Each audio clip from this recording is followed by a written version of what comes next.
user for ChatGPT or DeepSeek? Anyone? Paid user. I'm okay with it. 江铎哥这边 Anyone paid user?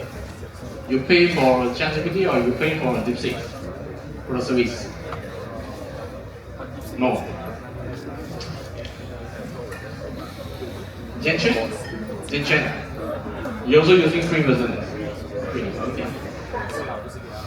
So if possible, you try to maybe subscribe. You can share among your friends. Yeah? It's about 100 ringgit Malaysia. So you can share among 4 students. Then it's about 25 ringgit. Then you get Okay, so you can see the adoptions of the AIs in as of 2023 in the US. I can't find the data for Malaysia. So far it's from the US.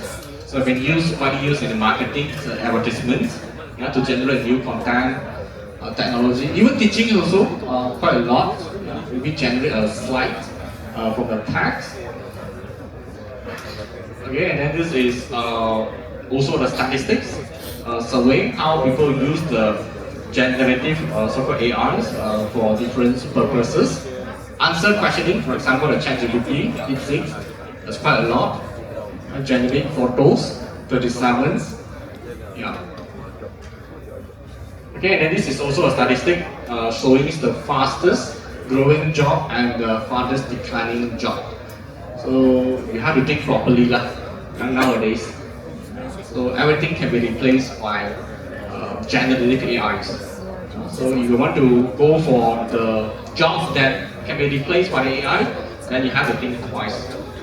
Even teachers also, I think it's quite dangerous. The students nowadays, they lost the interest to attend the class. They can just study from at home with all the resources. So yeah, so I can feel the dangerous nowadays. AI machine learning specialists. Yeah, it's all about robotic engineers. Yeah, so these are the fastest growing jobs. Declining job, we have what? Bank tellers. And you can see that the fastest declining job is more towards servicing. Yeah, a lot of the so-called servicing can be replaced by the chatbot, by the ChatGPT nowadays. Data entry, data entry also, we don't need to enter the data anymore. We just ask the AI to pull out the data automatically and to analyze the data from A to Z. If we use the AI before, the generative AI before, generative AI can actually analyze the data and generate a lot of useful charts for you nowadays, right? So when I see a student assignment a lot of charts, I feel like not really so-called last time you give me a lot of charts, I feel very happy. You do a lot of analysis, you build a lot of charts. But nowadays you can just build the charts from the ChatGPT. Provide me the chart using this as well. I'll give you a lot of charts. Students just throw me, put everything inside the assignment. Ask them, what is the chart stand for? They can explain. Yeah. So if you want to use ChatGPT, you want to use GPTs or the generative AI tools, can do problems. But you have to use it smart. Yeah, you have to analyze it, filter which one is good, which one is bad, and the good one that you put in the assignment. The bad one you don't put. Okay, so don't put everything. Okay, so how AI can be adopted in educations? Can you give me some examples? How can we use generative AI in educations? Yeah, Suwon, I just know some of you. Educations. ChatGPT to assist you to do assignment, data analysis. How are we going to use that for healthcare? How AI can use for healthcare? Possible? Yeah. What is your name? Intan. From? Which state? Kerala. Okay. Why you study here? You study for your sister. You know how to speak Chinese? Okay. Do you feel happy and enjoying your life here? Yeah. Okay. So how can you give me one example of how can AI be adopted in healthcare?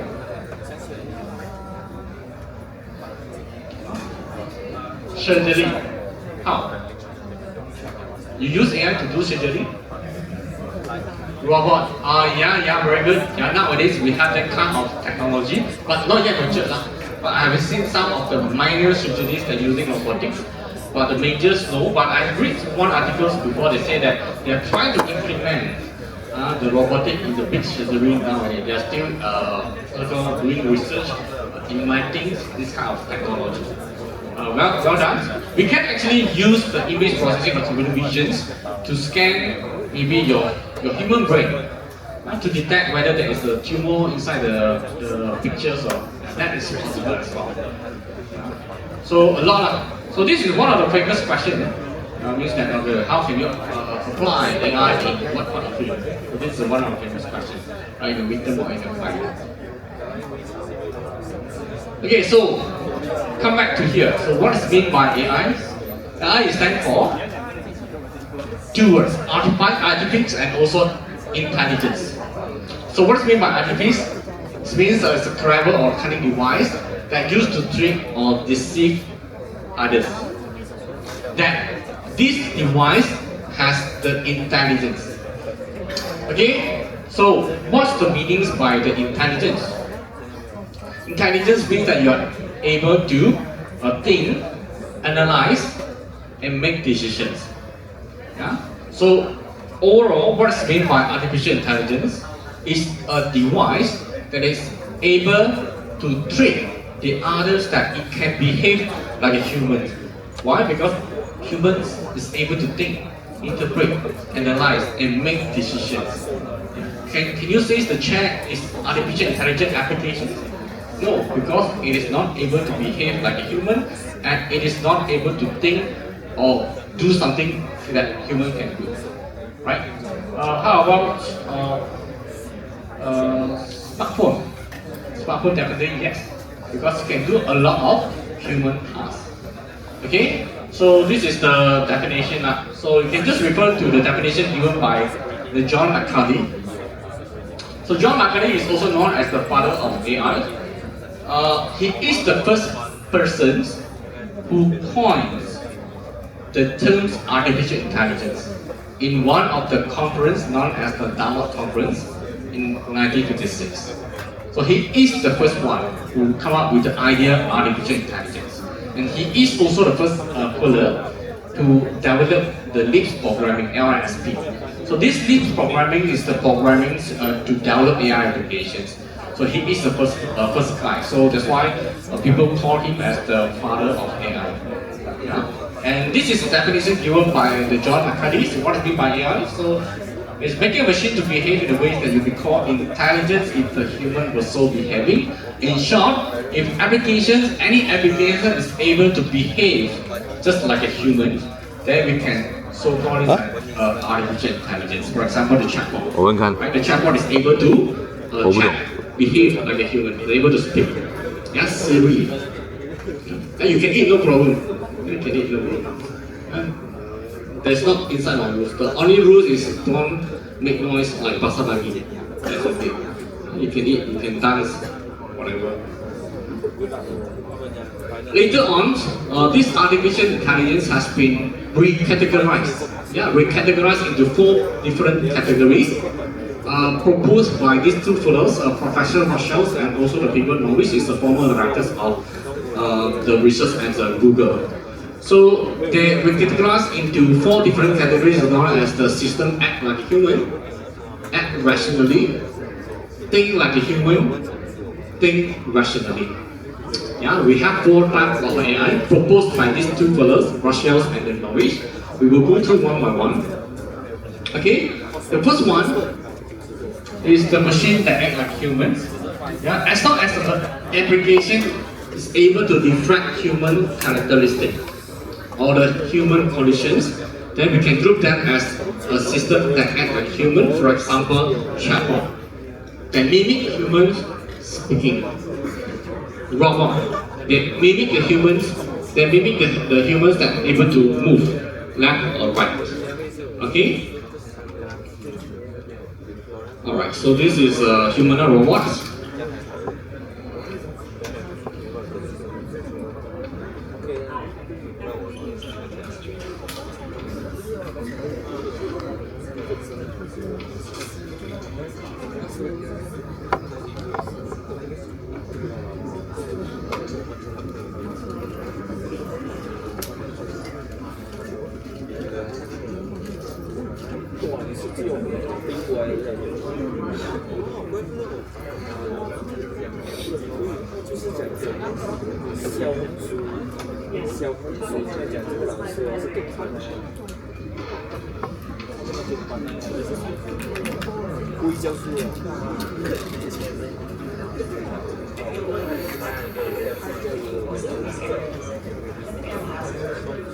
Help students decide all the new technological tools and possibilities that are available.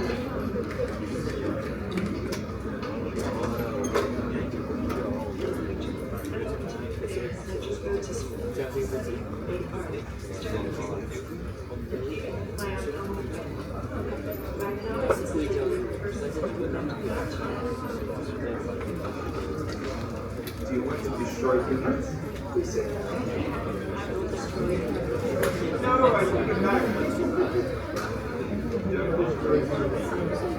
Okay, so this is humanoid robot. It's known as Sophia. So you can see that from the conversation, it's able to behave like a human, like a real human, right? It's able to converse with humans, and through the interviews, she can answer most of the questions, just like a human. And even the last questions, do you want to destroy human? What does he say? He say yes. So, what do you think? Can an AI destroy or replace humans? Yes. I think this is possible because you have to always remember that in the machine learning or in the neural networks, we cannot control what human learns. We provide the data set and machine learn the data set. And what happened in between, we don't know, we cannot control. So what we see is just the output. So they do predictions, they make decisions, and they do something. Then this is their markers. We cannot control what they want to learn. So it says it's possible to replace or destroy. Yes, I would say yes. There is a risk that where the AI is able to replace or destroy the humans. But you can see most of the field nowadays have been already replaced by the AI, right?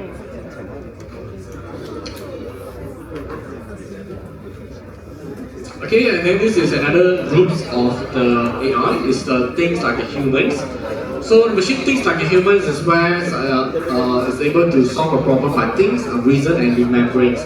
It's actually a part under machine learning or artificial neural networks. The machine thinks like humans. This is where we have to pump in a lot of data sets. So the machine to learn, to find the patterns between what is the features and what is the corresponding output or the corresponding actions. So the machine will learn, the machine will just learn from there without explicitly provide the rules. But in the rule base, we have to know. We already know that if you see these patterns, we do something. So, but in the machine learning is different ways. So we don't teach the machine. If you see this, we do that. No, we just pump all the data set into the machines. The machine will learn themselves. So the machine will try to find out patterns between the features and also the actions. Alright, so this one we will cover during the machine learning class. Alright, so I'll give you more details explanations what I mean by supervised machine learning and also unsupervised machine, and how the machines can actually use these mathematical models or the algorithms to perform the task or to perform the predictions. Okay, and then we have the machines that think rationally. So the machine think rationally is basically just think logically. The moment they say the think logically, it means that we will provide a series of the rules. So the machines will think logically. So the machine will reason or interpret logically and perform the task using the rule base. That's it. For example, Exeter system, we will cover in the last chapter here. Okay, the last one is act rationally. So the machines will act according to the rules. Usually, this kind of applications will come with the sensors. Why? Because it has to sense the environment, what's going on in the environments here. Okay, and this environment or requires the input will pass into the system, alright, and go through the rule base again. Right? The action, for example, see the obstacles. You go inside here and check whether there's obstacles. Yes. If there's obstacles, what is the output? Alright, then there is the actuators here. Actuator is like the actions. Right, so okay, so if there is obstacles, so the actuator will be activated and turn this robot perhaps to the left or the right.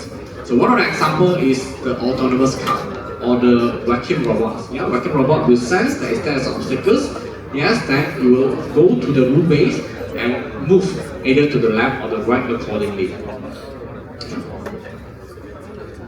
Okay, so we will stop here for 10 minutes. Yeah, for 10 minutes.